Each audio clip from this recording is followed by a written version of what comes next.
Now, a local theater abruptly shuts its doors without notice, leaving many patrons wondering what will happen with their season subscriptions. Tonight, we've learned the landlord is suing Ocean State Theater Company over unpaid rent.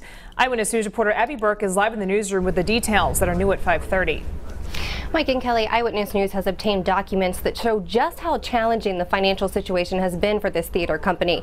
In 2014, tax filings show that at the time the company was more than $2.2 million in debt, and new court documents just filed within the last week show the company also owes some major money to its landlord, Mutual Properties.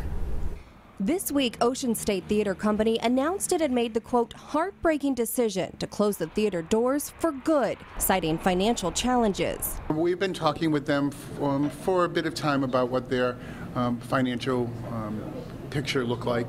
The landlord had been in to tell us that there was a chance that he would have to take some action. Today, a summons was issued to Ocean State Theater Company, which Eyewitness News obtained, along with a copy of a complaint filed on May 19th that claims the theater company owes nearly $861,000 in back rent and other charges. In the statement released by the theater company, OSTC says the organization simply could not come to terms with the owner of the building while renegotiating new lease terms and debt structure. The letter goes on to say the company has been working diligently to find a solution, but time just ran out. In turn, Mutual Properties released a statement today saying they were surprised and saddened by Ocean State's decision to close its doors, saying in part, we afforded them every opportunity to restructure their obligations, which today exceed $1 million, and assist them with a smooth, seamless transition to ensure their future success.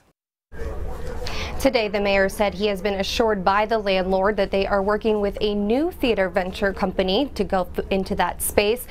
Ocean State has not said what will happen to those who have already purchased tickets, other than they will retain all patron information until it can be decided what remediation will be offered. Live in the newsroom, Abby Burke, Eyewitness News.